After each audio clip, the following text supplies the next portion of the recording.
নমস্কার বন্ধুরা, আমি আবার চলে এলাম আপনাদের কাছে। গীতার রান্নাঘরে সবাইকে স্বাগত জানাচ্ছি। আমি আজকে আরেকটা নতুন রেসিপি আপনাদের সঙ্গে শেয়ার করব। নতুন কোনো কিছুই নয়, সবই পুরনো, সেগুলোই আমরা বারবার করে রিপিট করতে থাকি। আর এটা এমন একটা রান্না যেটা আশা করি সবার খুবই ভালো লাগবে এবং বাঙালির একটা ট্র্যাডিশনাল রান্না বলতে পারেন। আসুন তাহলে রান্নাটা শুরু করা যাক। আমি আজকে রান্না করব পাবদা মাছের ঝাল। তার জন্য এখানে পাবদা মাছগুলো ধুয়ে পরিষ্কার করে রেখেছি। এবার এর মধ্যে স্বাদ মতো নুন আর হাফ চামচ হলুদ গুঁড়ো দিয়ে আমি মিনিটখানেক ধরে বেশ ভালো করে পাবদা মাছগুলোকে মেখে নেব। বন্ধুরা, আমার এই ভিডিওটা দেখার জন্য অসংখ্য ধন্যবাদ। আর পুরো ভিডিওটা দেখার জন্য আমার সঙ্গে থাকবেন।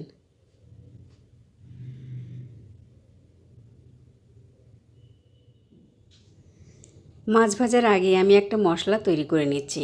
এখানে আমি দু রকমের সর্ষে, কালো সর্ষে আর হলুদ সর্ষে দু চামচ করে ভিজিয়ে রেখেছিলাম এবং সেটাকে আমি বেটে নিয়েছি। দিয়ে দিলাম সর্ষেটাকে আর দিয়ে দেবো 1 চামচ পোস্ত বাটা, দিয়ে দেবো হাফ চামচ কাঁচা লঙ্কা বাটা, দেবো হাফ চামচ আদা বাটা। এবার দিয়ে দেবো স্বাদ মতো নুন আর দিয়ে দিলাম হাফ চামচ হলুদ গুঁড়ো আর হাফ চামচ লঙ্কার গুঁড়ো। এই লঙ্কার গুঁড়ো কিন্তু আমি বাড়িতেই বানিয়ে নিয়েছি। আর বাটি ধোয়া জলটা একটু দিয়ে দিলাম আর তারপর আরও কিছুটা জল দিয়ে আমি মিশ্রণটাকে রেডি করে নেব। ভালো করে মিশিয়ে নিয়ে তারপর এটাকে আমি সাইডে রেখে দেব। আমি একটা প্যান নিয়েছি এখানে, আর এই প্যানের মধ্যে আমি 3 চামচ মতন সর্ষের তেল দিয়ে দেব। তেলটা গরম হলে তারপর আমি মাছগুলো একে একে দিয়ে দেব। পুরো মাছটা একসঙ্গে ভাজা যাবে না, তাই আমি 3টে দিয়ে দিচ্ছি। আর এই মাছটা আমি ঢাকা দিয়ে আস্তে অল্প আগুনে আমি ভাজবো, কারণ আঁশ ছাড়া মাছ কিন্তু খুব ফাটে এবং তেল ছিটায়। এইভাবে উল্টে পাল্টে আমি মাছগুলো ভেজে নেব।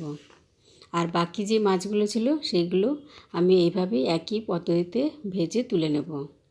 বন্ধুরা, যারা আমার চ্যানেলটা সাবস্ক্রাইব করেছেন তাদেরকে অসংখ্য ধন্যবাদ।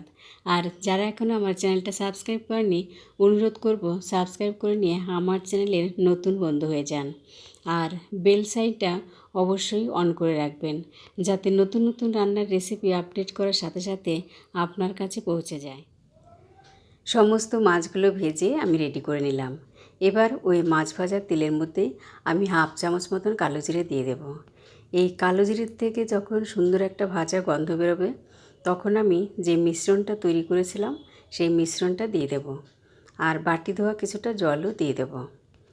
এবার এটাকে আমি ফুটে আসা অবধি অপেক্ষা করব। ভালো করে একটু নেড়েচেড়ে নিয়ে তারপর রেখে দেব। যখনই এটা ফুটে উঠবে তারপর আমি যে ভেজে রেখেছিলাম মাছগুলো, সেই মাছগুলো একে একে দিয়ে দেব। এর আগেও আমি পাবদা মাছের ঝোল করেছি, আলু বেগুন দিয়ে পাতলা ঝোল, সেটাও আপনারা দেখে নিতে পারেন, আমার চ্যানেলে দেওয়া আছে। এইভাবে মাছগুলো দিয়ে দিয়ে তারপর আমি কয়েকটা কাঁচা লঙ্কাও দিয়ে দেব। তারপর আরও 2-3 মিনিট রান্না করে নেব।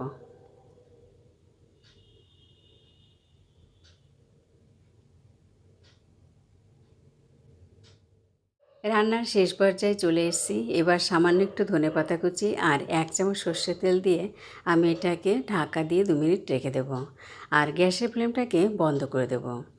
আমিও কিন্তু প্রথমে প্রচুর তেল খেতাম, মানে মাসে প্রায় 6 কেজি মতো তেল লাগতো। আমি একটা পজিটিভ কমিউনিটিতে এসেছি এবং এখানে এসে জেনেছি যে তেলটা আমাদের শরীরে কতটা ক্ষতি করে এবং বিভিন্ন রকমের রোগ এসে বাসা বাঁধে। দেখলেন তো বন্ধুরা, কত অল্প তেলে আমি এই ঝালটা রান্না করলাম, পাবদা মাছের ঝাল। এটা গরম গরম ভাতের সঙ্গে পরিবেশন করুন, খুব সুন্দর লাগবে খেতে।